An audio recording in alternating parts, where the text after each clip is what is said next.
Good evening, I'm Mayor Mark Northrop. I'd like to call to order the Hudsonville City Commission dated September 13, 2022. Would everybody please rise for the Pledge of Allegiance? I pledge allegiance to the flag of the United States of America and to the republic for which it stands, one nation, under God, indivisible, with liberty and justice for all. Would the clerk please call the roll? Commissioner Bullhuis, Here. Branson, Here. DeVray, Here. Grope, Here. Larrar, Here. Nitre, Here. Mayor Northrop. Here. Before we open up for public comments, I would like to just have a moment of silence, perhaps contemplation of those struggling with suicide or contemplating suicide and families that have had suicides. We know we've all been touched very deeply by some recent events in our community, and we can only pray that there will be healing.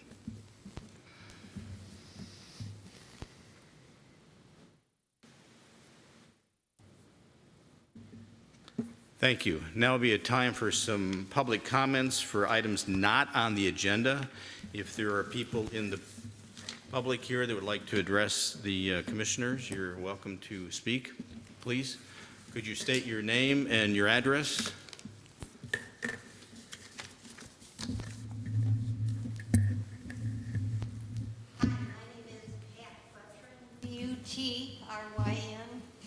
Hi, my name is Pat Butryn, Butryn, 5977 Elmwood Court. I'd like to bring this to the attention.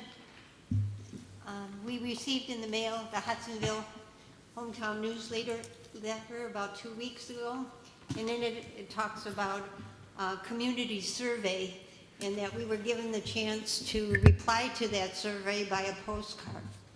I never received a postcard. It's curious to me, in our condo complex, how many people did receive. So we didn't know anything about it. So I took my own survey. I called individually each of the households, 46, and this is what I found out. 4 people never returned my call. 6 people said yes, they received the postcard. That means 36 people did not receive a postcard in the mail. So to me, this survey is of no use to the city council. It's no use to our residents if we didn't know what was going on. One comment was that friends of theirs in a different condo never saw any postcard either. So I don't feel that there's any value to this survey, and it was kind of a waste of money if you don't know if people really got the postcard. Second thing, our condominium shares a border with Bosscraft new apartments going in. And we take pride in our condo association. We make sure it's clean. Volunteers take care of flowers. We pick up the trash that goes along Balsam. And now we're dealing with Bosscraft's 6-foot, well, it's a berm, but it has weeds on there that are over 6 feet tall. So this is what we look at every day. So we're asking the city council to look into it, ask Bosscraft to take care of it. We pick up the water bottles that are fly over the berm just because they're empty, so we manage to take care of those.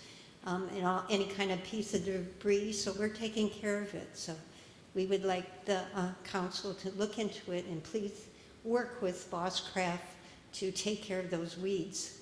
Thanks. Thank you, Pat. We'll take all that under consideration.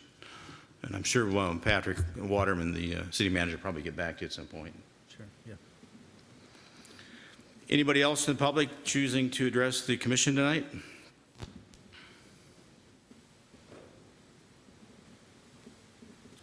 Hearing none, we will move on to item number 1, which is consent agenda items. There are only 2 minutes of the City Commission regular session dated August 9th and minutes of the Planning Commission regular session dated August 17th. Are there any changes to those minutes?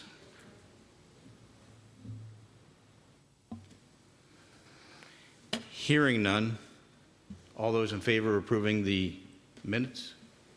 I'm sorry, I'll need a motion. I make a motion to approve as presented.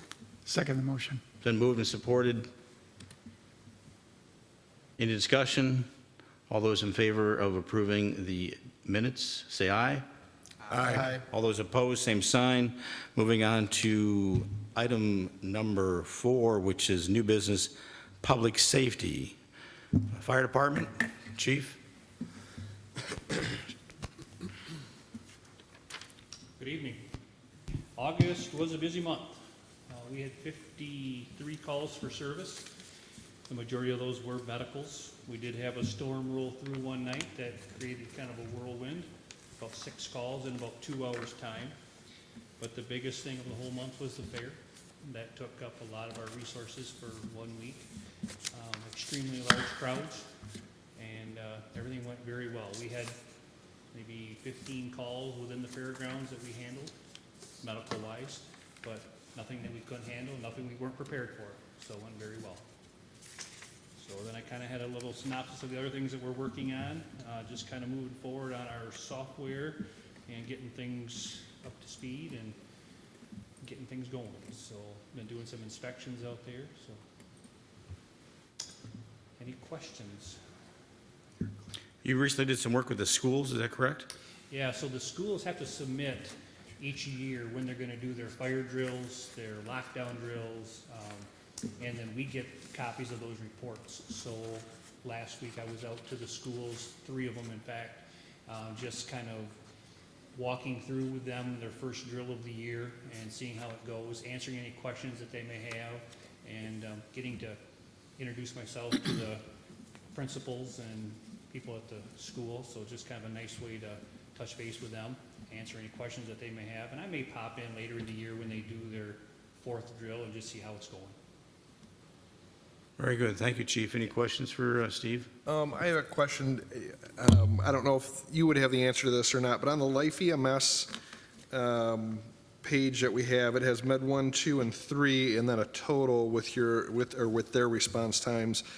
And it had the target as Med 1 was 12:59, Med 2 20.59, and Med 3 20.59, and then the average was 12.59, which that's not an average. So I don't know if I was reading that incorrectly. Because it looks like the response time is really good. Right on their Med 2s. Yeah, under Med 2 and Med 3, but then you look at the average, it shows 13.45 with a target of 12.59. So if that, was that supposed to be averaged with the Med 1, 2, and 3? No, it should be just for those Med 1s. Just for the Med 1s? Yep, up on that top line, their average was 12.19, so 12 minutes, 19 seconds. They shoot for 12:59. Their percentage is based on how many times that they went under or equal to, and then over takes away the score. I can go back through the numbers with Ted Van Salkema and just see how that computes out. They have been struggling of late. Okay. Staffing is definitely part of it. Multiple calls at one time. It's something that we are aware of, and we're keeping an eye on it. When I say we, the Ottawa County Fire Chiefs, especially in the southeast quadrant here, kind of looking things over and making sure that we get good representation and good response times. Okay. So it's something that they are working on actively. We do have a meeting coming up with them to kind of address some of their concerns and issues that we have. So we've been watching the numbers. 67% is not a stellar number overall for the whole month for our department, and we would like to see that in the mid to upper 70s for sure. Okay. So that's something we want to work with them on. Okay. Awesome, thank you. Have there been any complaints from the public about response times? We're not complaining about our response times. Nope. What about Life EMS? Yeah, so there's other departments that have had issues, major issues, and Life adjusts them on a case-by-case basis. We haven't had anything major. Most of ours have been in that, if that's extended, it's in that 20 to 25-minute range. We're still very well capable of handling that. We just don't like to see it go longer than that. Very good. Any other questions for Steve? Thank you, Steve. Thank you. Hearing none. Jeff, Sergeant?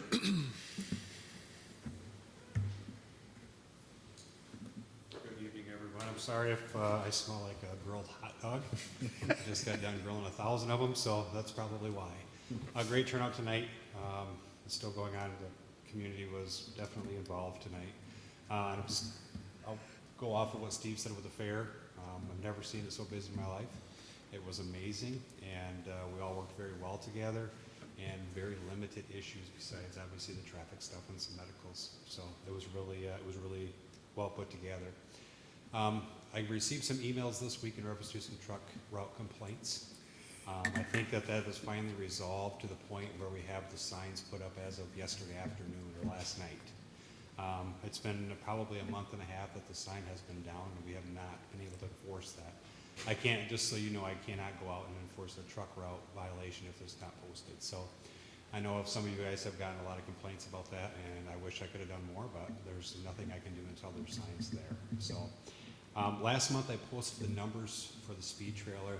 We had it on Highland Drive and it was for eastbound traffic. I think we had 16,000 cars in July. I posted it westbound for the month of August for a week, and we had over 25,000 cars go down Highland Drive in less than a week.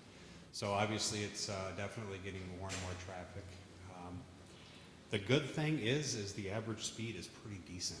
It's nothing that we're going to stop somebody for. The average speed is 36.5 miles an hour. I can't complain with that at all. So other than that, it's been really busy. Just so you guys are aware, Deputy Potma was involved in the incidents that took place Friday afternoon in Georgetown. His car was actually totaled. He was rear-ended by a U-Haul truck going 30 miles an hour. He ended up going to the hospital, but he was okay. So that's, if anybody was going to ask, there it is. He was there, and yeah, he's okay. That's the biggest concern. So, and that is all I have, unless you guys have any questions. No broken bones for, No broken bones. good. How much longer before the interstate is open up entirely and we see some of the traffic last fall email off? was something into the effect of October, probably end of October. End of October, we're hoping. So we have 2 more months We have a essentially to month and a struggle. half probably. They're putting a lot of cement down. But then we're good for the winter, and then next year it's going to be the same thing. They'll do the other side, and hopefully after next year we're all set. So, but I appreciate you taking the complaints. I wish I could have done more for you, but thanks for being the ears for the community. Thank you, Steve. Thank you. Moving on to Emergency Management Department. Dave Dahl must be on vacation? Wrapping up safety net. Oh, that's right. I get to come here and he gets to do all the cleanup. I don't smell hot dog on you. No, I didn't do any cooking. I just watched Jeff supervise. So, good evening, everybody. It's good to see you all. This month, just like the other departments, very busy month for our department, both in the city and volunteer work that we do with other cities around the county.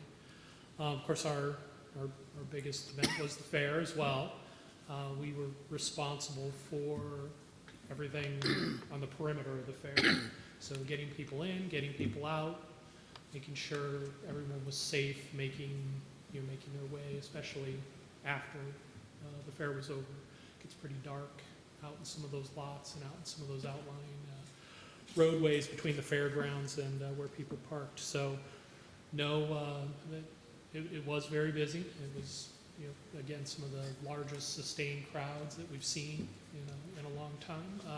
We talked to a lot of people, had a lot of people from other communities coming into Hudsonville to see the fair, from as far away as northern Indiana, Traverse City, coming down to see the fair. So we had some guests. So I think everybody on the public safety side put on their best for our visitors. No major incidents, and all of our plans worked smoothly. No severe weather, no emergencies that were considered minor. Had our normal monthly siren system test the first part of August. That was run by the Ottawa County Central Dispatch. All of our sirens, we have 4 sirens in the city. All 4 tested positively, so there were no issues with our sirens. We just had one test this past Friday, and then there'll be one more before the end of the season. We get into winter. And then we were also called out to, we responded with fire on the storm calls on the 29th and helped them out in the field as they were running around to the different calls. We were helping them out, keeping tabs on the different scenes until consumers or DPW could get out there. And I want to extend, we did personally, but to the commission, Bob's team on DPW, their responsiveness at the last minute. We called them out. We needed equipment, needed signs, barricades, and they were on the spot. So we should thank him if you see him in passing. So. And then outside of the community, Coast Guard Festival, several of us volunteer up in Grand Haven during Coast Guard Festival, and especially with staffing shortages in a lot of the law enforcement groups and things, it takes all hands to handle that many people. So, we enjoy doing it, and they enjoy having us up there. So we spent time up during the closing parts of Coast Guard Festival. So, any questions? Commissioners? Hearing none, thank you, and good job, Patrick. I do want to just acknowledge all of the emergency service providers for Fair Week. Fair Week, as much as it's anticipated by the community, our guys, I think, are so happy when it's over. And all three departments performed exemplary, but especially your department, John. I mean, without that traffic control, it would have just been complete chaos out there. So the way you guys were moving traffic efficiently and how well-oiled that machine was really, really appreciated. So the one day that you weren't there, which was Friday, they kind of called you off. I think they had a lot of issues that evening, and they Right. recognized the value of that department. So The Fair Board has a new appreciation for things, and I think we had a call first thing the next morning from Lonnie saying, no, we're not going to do that again next yeah. year. So, John, do you have a number, a count, how many attended this year, do you know? you know, I was thinking about that on the way in, and I don't have that number. I don't But it know. was higher, but it was one of the highest years you ever had? Yeah, The estimate for Friday was over 20,000 on Friday. And for the week, I'm sure they get at least 100,000 per week. that sounds Those are right. estimates, but Fair Board may have better numbers, but they don't count every person coming through the gates. They go by paid attendance and then add for the kids, because the ones that are under 12 are free. So paid attendance that night or that day was 20,000. Yeah, It might be interesting, we can have that data at some point, if you just want to track it, Mhm. so we can Yep, understand. When we meet with the Fair Board next, we'll see if we can get some data and keep track of that. That'd be good, John. Watch the growth. Yeah, we had some new events this year as well, so brought some more people in on nights that were normally quiet. So, Anything else for John from the commission, Patrick? No. yeah, Thank you. I'll And pass tell- it on to the team. tell- as well. Yep. Tell Dave to get a good shower tonight, okay? Moving on to next agenda item is the financials. Without the treasurer, she's still on maternity leave. Yep, till We'll the end of see the month. her next month, will we, or not? Yes. That she's expected to be back by the end of this month. That'd be nice. So this was the first month of the current fiscal year's reporting. I did not see anything of any anomalies or any interest. I guess the only thing that kind of jumps out at me right now is the investment report, which is, we're showing some more income there because we're seeing Rates are going up. rates going up, and that we continue to have the good total cash and investment balance of nearly, 9.1 million. So, and that, our target is right, we're right on target right now, aren't we? Yeah, and you're, the rates are particularly, you're not seeing as many zeros in front of the decibel anymore, so it's a good thing. Are there any questions from the commissioners referencing the report of the financials? Hearing none, we will move on to payment of the bills. Would the Finance Committee make the motion, please? I'll make a motion to confirm the payment of the bills in the amount of $796,702.27, and to confirm payment of bills paid between meetings and reviewed by the Finance Committee. I'll second that motion. It's been moved and supported. Any questions for the Finance Committee?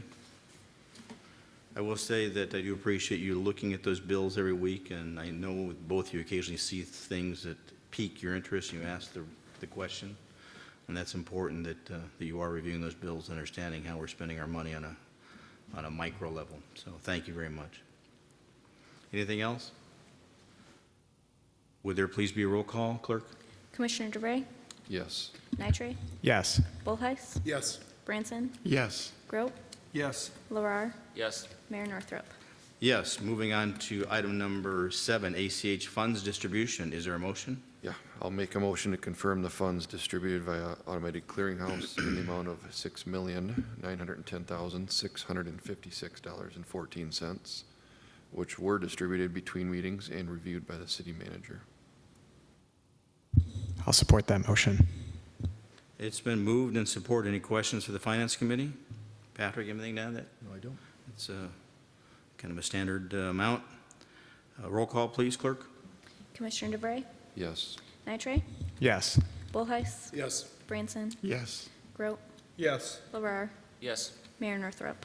Yes, motion carries. Moving on to administration, item number 8, deviation request from AT&T for above-ground utility. There is a memo in the package. I would ask for a motion from maybe an engineer.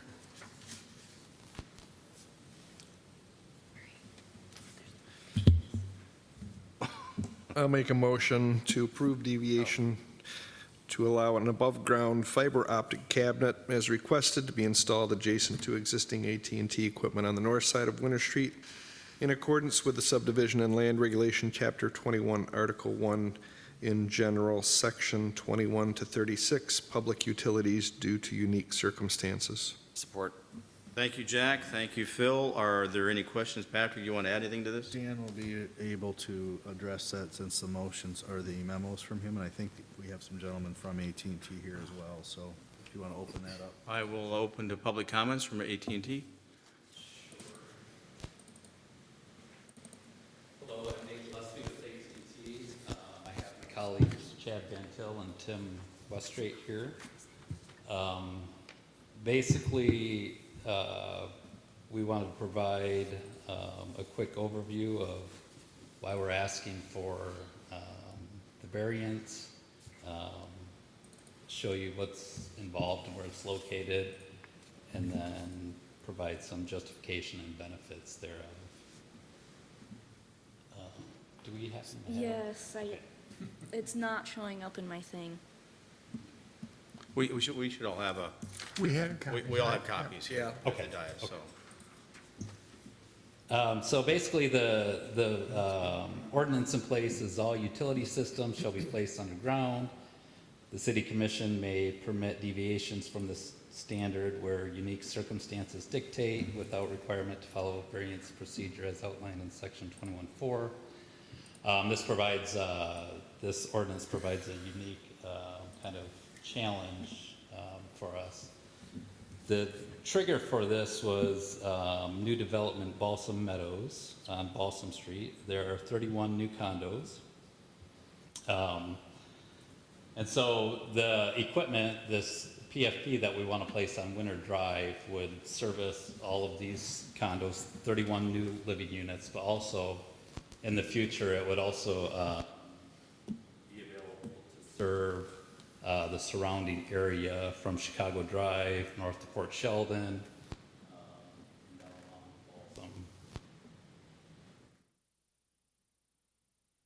Balsam. The next slide shows just kind of basic network design. Our fiber optic network generates from our central office. The cables go to a distribution hub. This is why we need the equipment that's above ground. Below ground is not an available option for us right now, and it's cost prohibitive. Just a photo of the cabinet. It's roughly about this high, 4 feet wide or so, and a couple feet deep.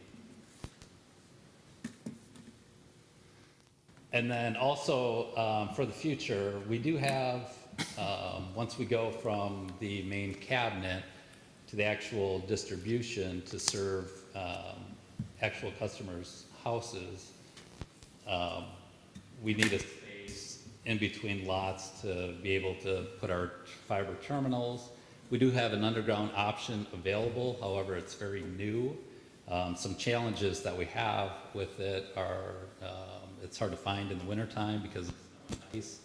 And because of the snow and ice, it can freeze and cause maintenance issues, service issues, longevity, et cetera.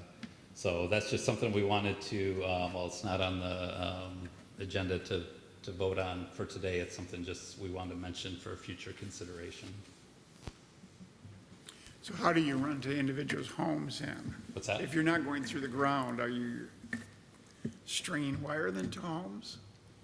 No, we do go underground. Okay.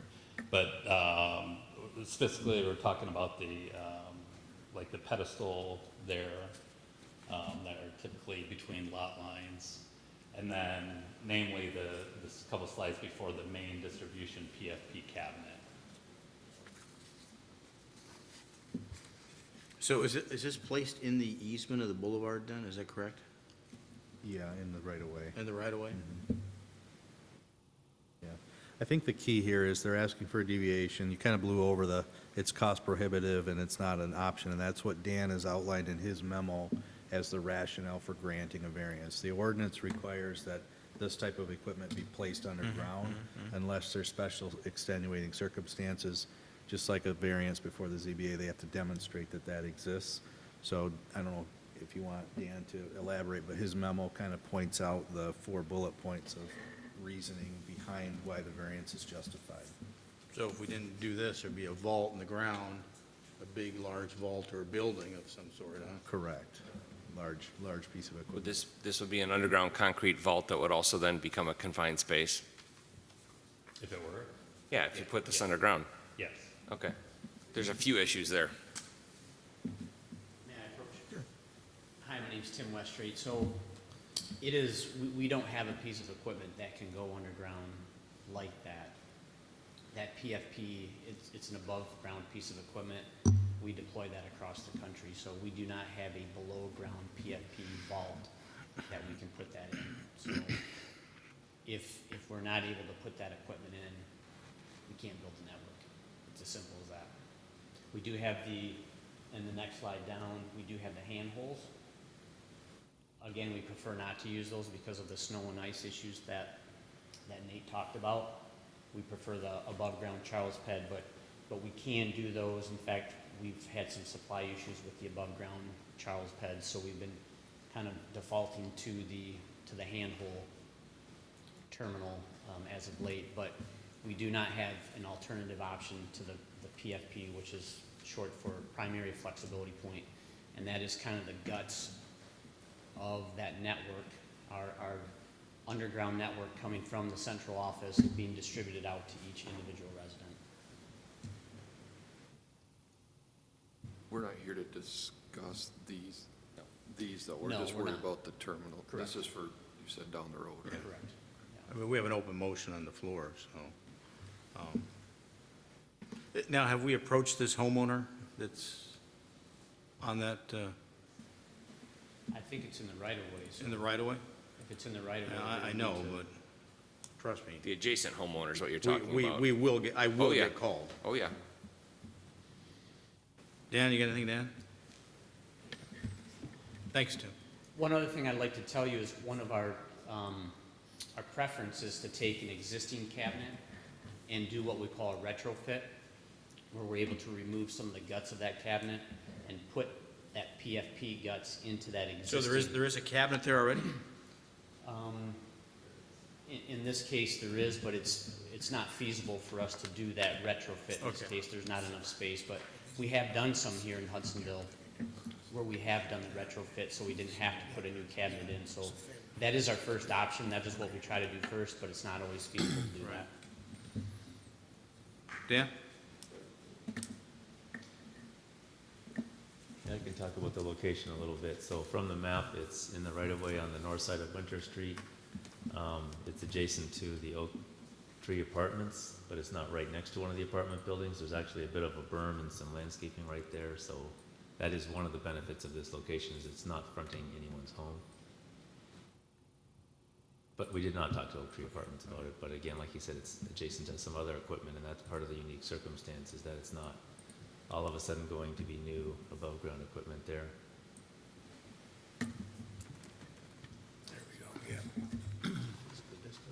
Dan, I'm still a little unclear. There is or there isn't a cabinet there now? Yeah, there currently is one So adjacent. we're just looking to to it. replace the one that's there.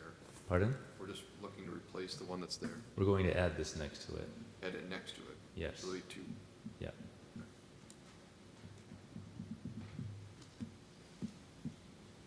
Any other questions for the vendor or for Dan? I'll close the public comments, and I'll open up for any other discussion from the commissioners. I guess my question is what happens if we say no? We won't get fiber. That's how I read it.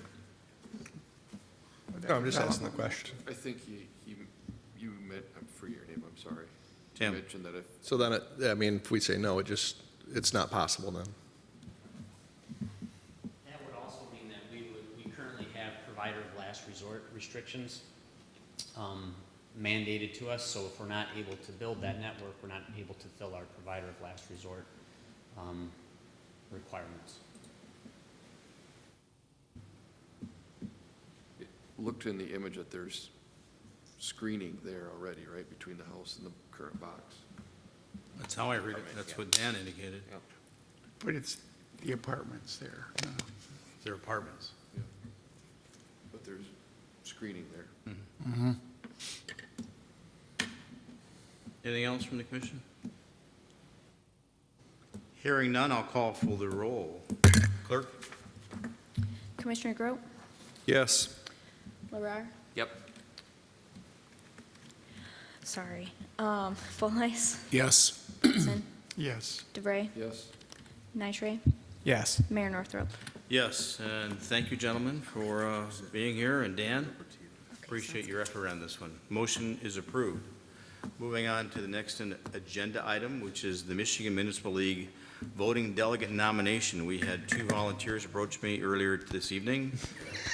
I would ask for a motion to approve first. What was it? Well, Larry? No, it was Jack and Larry, right? Jack would be the primary and Larry would be the secondary. Would one of you please make the motion? I make a motion to approve Jack Grote as representative and Larry as alternate,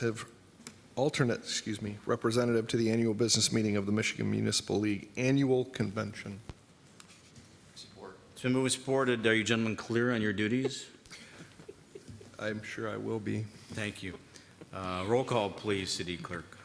Commissioner Grote, Yes. DeVray, Yes. Volheis, Yes. Branson, Yes. Larrar, Yes. Nitray, Yes. Mayor Northrop. Yes, and the MML convention is October, 19 to 21? 19 through 21. and those attending are Jack, Larry, and Patrick, right? And Dan. Dan, you're attending too? At least one day, yeah. Okay, very well. Moving on, the next agenda item would be the water tower lease agreement amendment. I'll first call for a motion, and then we can discuss this. Is there a motion? Motion to adopt resolution number 22-1746, approving and authorizing execution of water tower lease amendment and related agreements. Second motion. So moved and supported. I'll open this up to Patrick and the city attorney to discuss in more detail. Yeah, I'll just introduce, this is a long, ongoing process. I also want to acknowledge Arlen Dykema is in the audience tonight. I know he would like to say a couple words, but Arlen and I have a long history going way back to when I started here, and he was integral in the city installing the communication tower on top of our Highland Drive water tank, which is, as you know, has been a tremendous resource for the city for communication purposes with emergency services, and more recently, the schools have added a repeater up there as well. But Arlen has made it known that he's about ready to step down and right off into the sunset. So we're going to enter into some succession planning agreements tonight on what becomes of that maintenance and what becomes of the ownership of that equipment. So Jessica worked very closely on this. I'm going to hand it over to her to kind of explain what this is all about and what it means for the city. And then I think Arlen would like And we'll to let say a Arlen few come up words here at and the talk, end. speak to you. Okay, thank you. So I think that Patrick's memo really, it's kind of important to go through it. This is, you're really approving 3 different documents with one resolution tonight, so at risk of just sort of reading what's already there, here's the background story. Since the 80s, the city has leased this space on its tower at 3084 Highland Drive to Radio Towers, Inc. And RTI's parent company is CSI, just keep that in mind. The arrangement is currently governed by a March 12, 2013 water tower lease agreement, which is set to expire in 2023, hence the need to consider this amendment and extension to it. Under the current lease, RTI pays $1 per year, but let me explain why. Because they also agree to provide for the use and maintenance of the city's equipment on the tower, permit the Ottawa County Sheriff Department's radio repeater equipment to be located on the tower at no cost, and they, most importantly, they maintain it on behalf of the city. They maintain the city's equipment, and as well as the required Federal Communications Commission license for using and operating the city's equipment. So that is the value that the city gets from this arrangement, as opposed to additional rent. Earlier this year, as Patrick explained, RTI informed the city that it had entered into a purchase and sale agreement with an entity called K2 Towers 3 LLC, and that as part of that transaction, RTI intended to sell its interest in the lease agreement. The current agreement, however, requires the city's consent, obviously, because it's the city's underlying water tower. RTI also sought to extend the term of the water tower lease agreement beyond 2023. In light of this relationship and how well it's worked, the city was amenable to that. However, they wanted to make sure that the maintenance aspect of it continued. RTI proposed that it transfer its obligations respecting the city's equipment to its parent company, CSI, so that CSI could continue the maintenance portion of the agreement. So what you have tonight before you are 3 different documents. The amendment to the water tower lease agreement formalizes this arrangement. It extends this agreement out for an additional 10 years, and CSI will become responsible for RTI's obligations regarding the use, maintenance, and regulatory requirements relating to the city's equipment. The city is also consenting to the assignment of RTI's remaining rights and responsibilities to K2, the other entity. So that is the first document. That's the amendment document that you have before you. The second document is a memorandum of water tower lease agreement, and this is really just a recordation document that memorializes the lease amendment and evidences the lease agreement as a public record. So that's all that this does. It will be recorded with the Ottawa County. And then the third document is the Landlord Estoppel certificate and agreement. That certifies that things are for K2 as they have been presented by RTI in the purchase and sale agreement, and the city within it certifies that RTI is the current tenant, the lease agreement is in full force and effect, and the current term of the lease's expiration date, and also that all payments are current and that there is no default or event or condition that would constitute a default by RTI. So that's a long-winded way of saying these are 3 documents that effectuate pretty simple assignment and extension of an existing water tower lease for communications equipment. And all of them can be approved just with one fell swoop in this resolution. Any questions? Commissioners, any questions for Jessica? Arlen, did you want to address the commission? Now, I understand you were a commissioner one time, correct? Yes, I was a commissioner for 12 years, almost 12 years.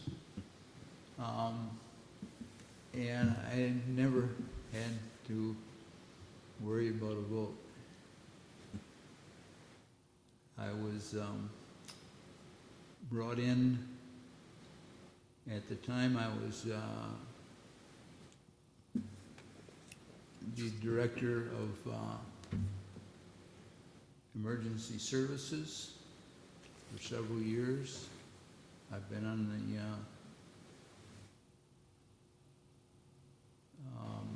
several committees. And anyway, there was a vote, and there was an attorney that was on the commission. And a couple of weeks after he was seated, he moved out of the city.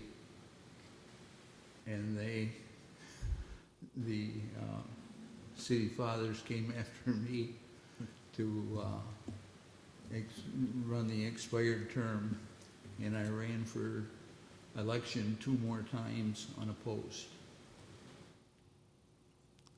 So I have done a lot of work, but that was 20 years ago.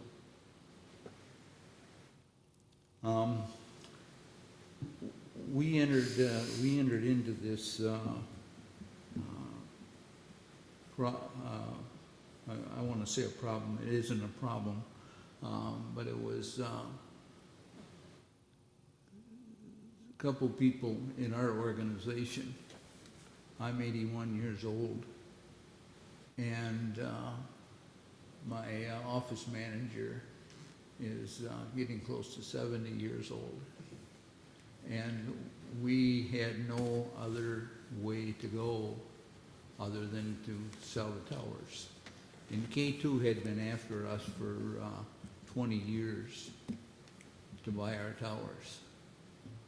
And we finally got it done. On September 2nd, we received the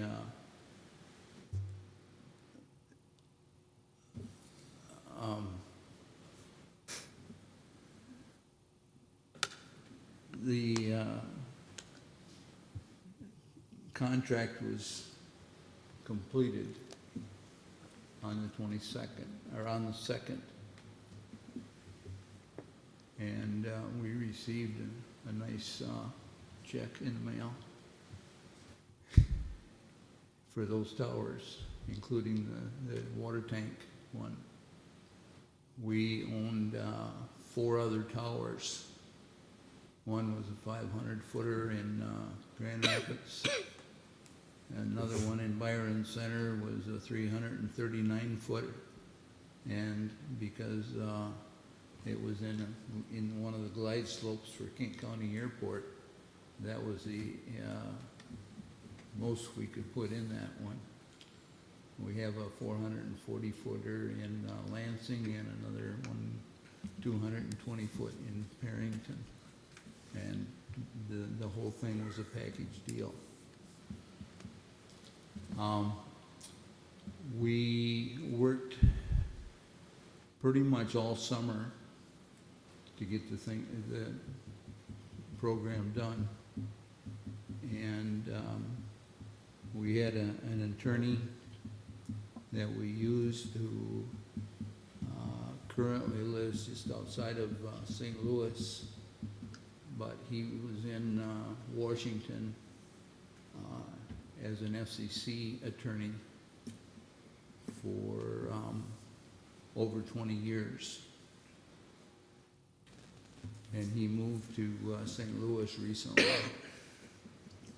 And I've worked with him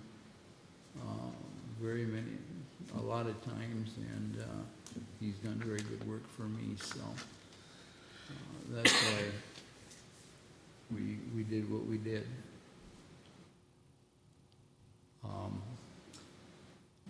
Our going through this, we're going to be changing our company as well.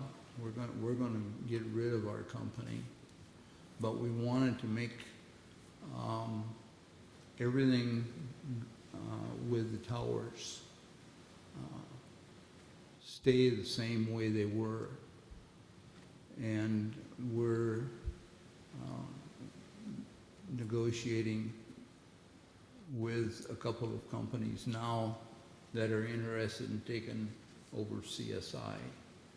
And the contracts are built in such a way that if we sell the company to another dealer, that all of these things that we have done with our towers are going to remain, and there is things in the contract that will open up the people we sell to will have some place on the towers for some of their equipment. All of the equipment that's on the towers was not sold with the towers. And we have a very good contract with the tower company in that arena, but we cannot get into their way as far as building more towers.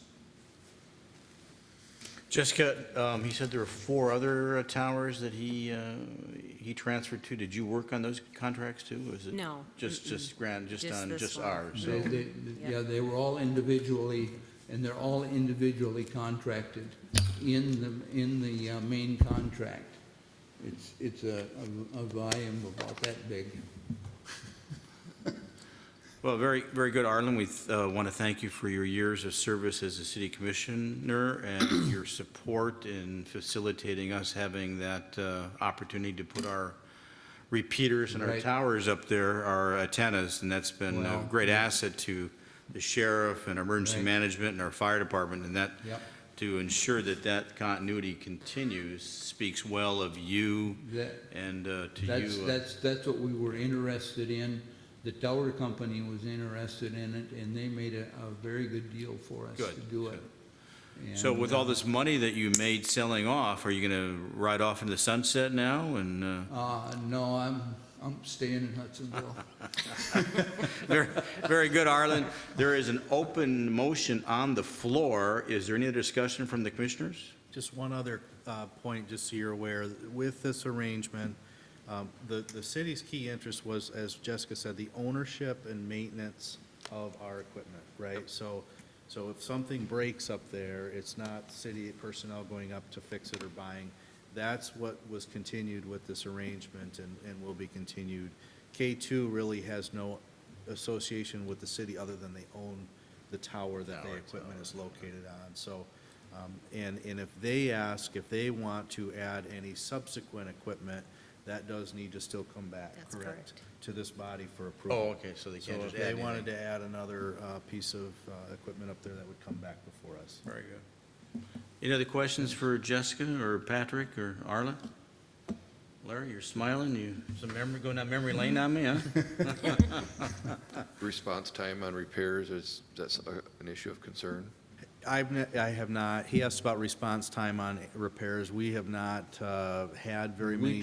We try to respond the same day as. It's been good. Will that continue? With CSI, yes. I'm a little, we don't know who The the other subsequent. company, the other company that we're dealing with, we have one out of Detroit, and that wants to open up a facility in Grand Rapids. And Now, Ottawa County Sheriff's Department has their repeater up there, right? And the sheriff, I assume, is aware of this? Yes. Yeah. Yep. The repeater that's up there now is CSI's repeater. And we maintain that at no charge to the city. and there is no usage charge. Normally, we start those for about $250 a month. So it's And every year, we normally add a 3% surcharge to that figure. As long as that repeater's been in operation with the city, we're looking at several $1,000s that we've. Hence the we've dollar paid. a year lease that you're getting. That's Okay, right. so let's not forget about that. Yeah. We have paid you, Arlen, you can't say we haven't. You've had a beautiful tower to work with, a beautiful. Very good. City Clerk, I'll call for the roll. Commissioner Grote, Yes. Branson, Yes. Bullheis, Yes. DeVray, Yep. Larrar, Yes. Nitre, Yes. Mayor Northrup. Yes, thank you, Jessica and Patrick, and most importantly, thank you, Arlen, for working with us to get You're this welcome. result. It's been my pleasure. Very good. Last item on the agenda is the adjournment, right? So before I ask for a motion to adjourn, we'll just go down the dais. Tobin, good to see you. Nice shirt. I have nothing to add, Mark. Mayor. Thank you for the shirts, by the way, very nice. And I was the only one that didn't wear, well, Phil didn't wear one either, so. Some of us have to work. Wow. Okay, Dave, do you have anything of, Just want to echo my thanks to the emergency services personnel. I live near one of the downed wires. I watched your personnel in action at the fair, and I've been doing extra safety with fireworks on the mayor's behalf. Yeah. So thank you for what you do. We appreciate it. Phil? I would say on the AT&T thing, it was very helpful to have the street view Yeah. to show what we were looking at, and I have no issues. I get it. There's technical challenges with that cabinet. The next step, though, there's nothing wrong with the yard box because there's too many of those other pedestals that are just Yep. beaten up with baseball bats, I think. Yeah. That's it. Jessica, you have anything to add tonight? No, it's nice to see you. I wonder why I didn't get a shirt, but. Whoa. Uh-oh. You, let's take that offline. We'll take that offline. Patrick? You can get you a hat, though. Larry? Nothing. Dan? Just want to thank everybody for their support. That's it. Jack? Nothing. Jill? As of Friday, I will be a resident. Thank you, very good. Welcome. A resident, did you buy a home? Condo. Condo, very good. The department heads here, do you have anything to add? Last chance? I'll ask for a motion to adjourn. So moved. Second. It's moved and supported. All those in favor of adjourning? Aye. We are adjourned, thank you.